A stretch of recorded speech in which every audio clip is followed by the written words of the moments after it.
Hello students, आइए इस video में हम लोग हाइड्रोलिक सब्जेक्ट के अंतर्गत जो चैप्टर देख रहे हैं मेज़रमेंट ऑफ प्रेशर, उसके अंतर्गत जो आज का टॉपिक है वह है fundamental principle of pressure measurement, दाब मापने के मौलिक सिद्धांत। जिस प्रकार से हमने पिछले चैप्टर में पढ़ा था द्रव दाब के नियम, तो इस चैप्टर में भी उस द्रव को मापने के लिए क्या क्या सिद्धांत है, किसी द्रव के भीतर जो दाब है उसको मापने के लिए क्या क्या सिद्धांत है उसको हम लोग पढ़ेंगे।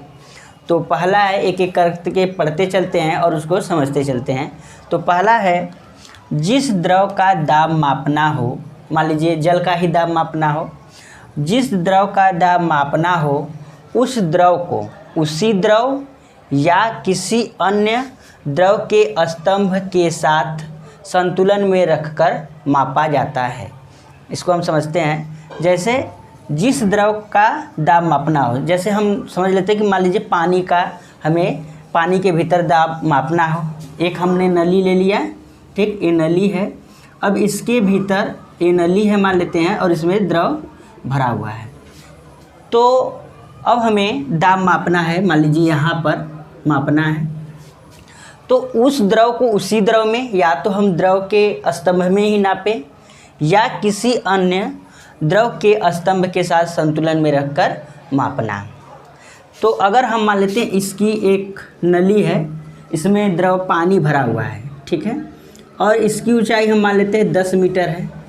तो 10 मीटर जब अगर पानी भरा होता है कि हाँ कहीं पर भी, तो वो कितना दाब लगाता है? एक वायुमंडलीय दाब लगाता है, एक वायुमंडलीय दाब, एटमॉस्फेरिक प्रेशर लगाता है।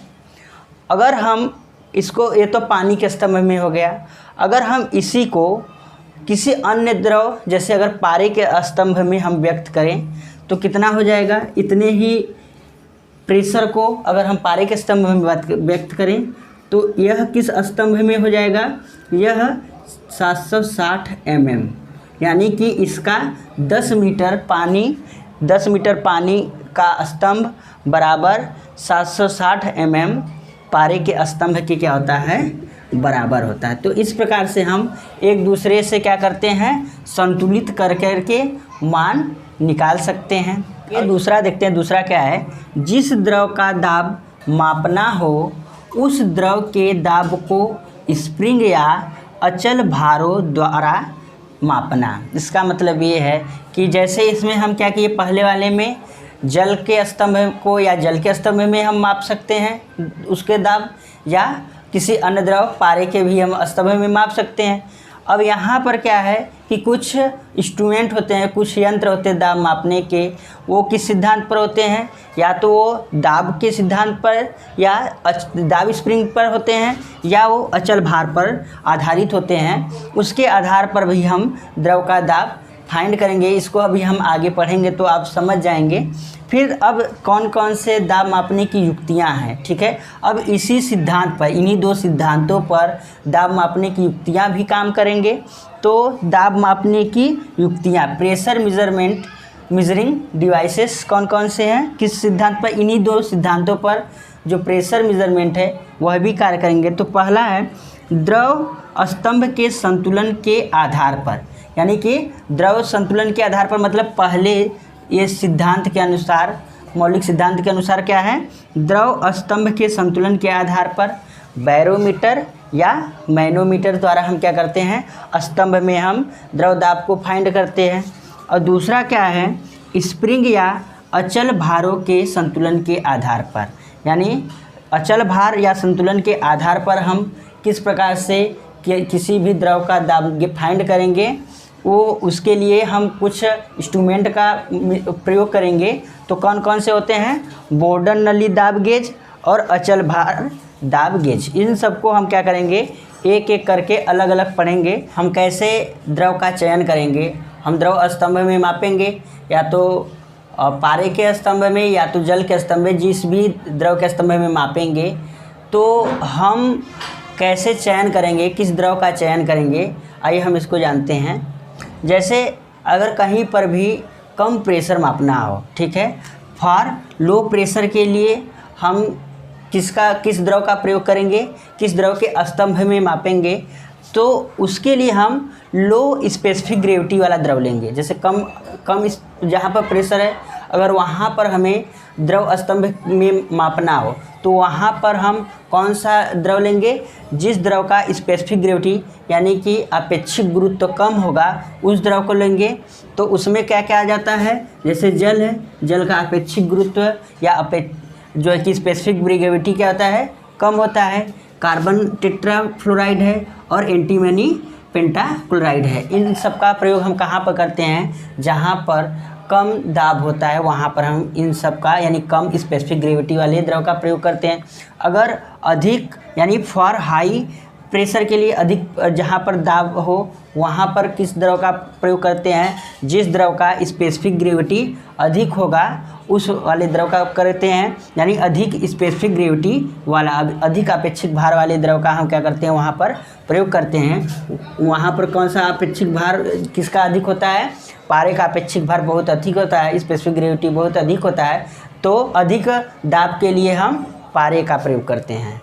अब आइए हम लोग देखते हैं सरल दाब मापी या बैरोमीटर को। तो बैरोमीटर किस मौलिक सिद्धांत पर आधारित होता है, यह कई द्रव दाब स्तंभ में मापता है। तो आइए इसको हम समझते हैं कि कैसे ये काम करता है। तो पहले हम इसकी संरचना को समझ लेते हैं। तो संरचना में क्या है, यह एक कांच की नली होती है जो एक सिरे पर बंद होती है। यह क्या होता है, एक कांच की एक नली होती है और यह क्या होती है, एक सिरे पर बंद होती है। अगर हम इसके डायामीटर की बात करें तो diameter of barometer more than 12.8 mm, यानी कि इसका जब भी डायामीटर होगा, ये व्यास होगा, वह 12.8 mm से अधिक ही होगा, इससे कम नहीं होगा। इससे कम होने पर केशिकात्व की क्रिया कैपिलरिटी एक्शन जो है कि प्रभावी हो सकता है। तो इसलिए हम हमेशा क्या करेंगे, इसका जो डायामीटर है 12.8 से अधिक ही रखेंगे। अगर अब इसकी लेंथ की बात करें कि यह कितना लंबा होता है, तो यह length of barometer more than 800 mm या 80 सेमी होती है। जो इसकी अगर हम बात करें लंबाई कितनी होती है, 800 mm या 80 सेमी होती है। इससे कम हम नहीं रखते। जब भी रहेगा तो इसकी लंबाई कितनी रहेगी, 80 सेमी से अधिक ही रहेगी। अब हम बात करें कि इसका हम जो है कि कैसे प्रयोग करते हैं, कैसे हम इसका प्रयोग करते हैं। जैसे हम मान लेते हैं कहीं पर दाब मापना हो, वायुमंडलीय दाब मापना हो, तो हम बैरोमीटर के पहले ऐसे रखते हैं और इसमें पूरा क्या कर लेते हैं, द्रव भर लेते हैं। और द्रव के रूप में हम प्रायः पारा कर लेते हैं। तो हम पारे को क्या कर लेते हैं, पूरा भर लेते हैं। अब भरने के बाद हम क्या करते हैं, इसमें भी द्रव भरा होता है, इसमें भी क्या करता है, द्रव भरा होता है। तो हम ला करके इसको क्या करते हैं, ऐसे ला करके फिर इसको वर्टिकली ऐसे कर देते हैं। करने के बाद क्या होगा, तो इसमें पूरा रहता भरा रहता है। तो अब इसमें से कुछ द्रव क्या करेगा, बाहर निकलेगा। क्या होगा, बाहर निकलेगा। ठीक, बाहर कब तक निकलेगा, जब तक कि इसके अंदर का जो प्रेशर है, इसके अंदर का प्रेशर और वायुमंडलीय प्रेशर इक्वल नहीं हो जाता है। अब यहाँ पर निकलेगा तो इधर से हम देख रहे हैं कि वायुमंडल भी इस पर दाब लगा रहा है, इधर से भी दाब लगा रहा है। यानी जब वायुमंडलीय दाब और इसके अंदर का दाब इक्वल हो जाएगा तो जो हाइट जो हमें मिलेगी तो वही क्या मिलेगा हमें, वहाँ पर जो प्रेशर रहेगा वही हमें फाइंड हो जाएगा।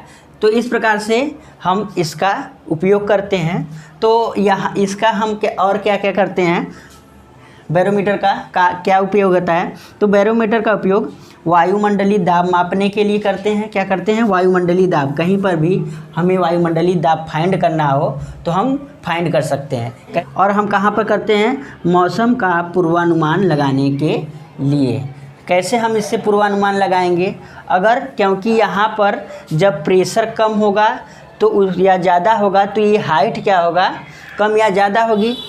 तो इस प्रकार से हम कहीं का मौसम का अनुमान लगा सकते हैं। कैसे लगाएंगे, जब बैरोमीटर का पाठ्यांक जब एकाएक नीचे गिरता है तो आंधी आने की संभावना होती है। जैसे ये यहाँ तक है 760 mm तक रहेगा, अगर इससे कम हो रहा है, अचानक क्या हो, तेज़ी से गिरने लगे, तो क्या संभावना हम लगा सकते हैं कि वहाँ पर आंधी आने वाली है। क्यों ऐसा होता है, क्योंकि जब यहाँ पर प्रेशर कम हो जाएगा, जब प्रेशर यहाँ पर ये कम होगा, जब यहाँ पर हवाएं चलेंगी तो यहाँ पर क्या होगा, प्रेशर कम होगा। जब प्रेशर कम होगा तो इसका हाइट ये क्या होगा, ऊपर उठेगा, द्रव ऊपर उठेगा, तो ये वाला द्रव नीचे आएगा। तो इस प्रकार से जब हाइट कम होगी इसकी, यानी कि नीचे जब द्रव गिरेगा तो वहाँ पर क्या होगी, आंधी आने की संभावना रहेगी।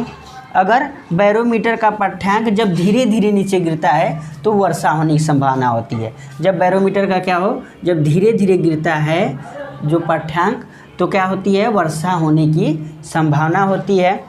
अगर हम बात करें जब बैरोमीटर का पाठ्यांक धीरे धीरे ऊपर चढ़ता है, जब क्या हो, धीरे धीरे ऊपर चढ़ता है तो दिन साफ रहने की संभावना रहती है कि दिन साफ सुथरा रहेगा। तो इस प्रकार से हमने बैरोमीटर के संरचना और सिद्धांत और उपयोग को समझा। अगर कोई डाउट होता है तो आप कमेंट कीजिए, और भी कौन सा सब्जेक्ट पढ़ना है आप हमें कमेंट बॉक्स में लिखिए। हम यहाँ पर जानेंगे कि जो बैरोमीटर में जो द्रव प्रायः लिया जाता है, जो प्रेशर मापने के लिए द्रव लिया जाता है, पारे को लिया जाता है। पारे को क्यों लिया जाता है, उसका कारण है क्योंकि पारे का जो स्पेसिफिक ग्रेविटी है, अपेक्षिक भार है, वह अधिक होता है। अधिक होने के कारण क्या होता है, जब अधिक है तो जो ये लंबाई है, बैरोमीटर की लंबाई कम रखनी पड़ती है। जैसे अगर हम बात करें कि अगर एक वायुमंडलीय दाब के लिए, एक वायुमंडलीय दाब के लिए इसकी लंबाई कितना आता है, लगभग 76 सेमी आता है। वहीं अगर हम पानी का ले, पानी में अगर पानी के स्तंभ में नापते हैं तो कितना आता है, 10 मीटर आता है। तो हम देख रहे हैं कि इस प्रकार से अगर हम पारे को लेते हैं तो इसकी लंबाई क्या करनी पड़ेगी, सिर्फ 76 सेमी से यानी कि 80 सेमी के लगभग रखनी पड़ेगी। लेकिन अगर इसके जगह पर पानी अगर हम लेते हैं तो पानी के लिए जो स्तंभ की लंबाई है, नली की लंबाई कितनी हो जाएगी, 10 मीटर हो जाएगी। और 10 मीटर लंबाई का ट्यूब को क्या करना, ऊर्ध्वाधर रखना या कहीं ले जाने में असुविधा होगी, इसलिए हम क्या करते हैं, पारे को लेते हैं। और इसका और क्या कारण है, क्योंकि पारा जो है कि कांच के सतह को नहीं भिगोता है, इस कारण भी हम क्या करते हैं, पारे को ही वरीयता देते हैं। और क्या है, और जो पारे का जो वाष्प दाब होता है या वाष्प दाब बहुत कम होता है, और पानी ये सब का क्या होता है, वाष्प दाब अधिक होता है। इसलिए हम क्या करते हैं, बैरोमीटर में प्रायः पारे का उपयोग करते हैं। इस प्रकार से इस वीडियो में हम लोगों ने बैरोमीटर व उसके संरचना, इस सब सिद्धांतों को देखा। अगले वीडियो में हम लोग मैनोमीटर को देखेंगे। अगर कोई भी आपको डाउट होता है तो आप कमेंट कीजिए। अगर अभी तक चैनल को सब्सक्राइब नहीं किया है तो सब्सक्राइब कीजिए, तथा सिविल इंजीनियरिंग और मैकेनिकल इंजीनियरिंग के स्टूडेंट्स वो अपने दोस्तों के साथ अधिक से अधिक शेयर करें, ताकि सभी लोग इससे क्या हो, लाभान्वित हो सकें। फिर अगले वीडियो में हम मिलेंगे, तब तक के लिए धन्यवाद।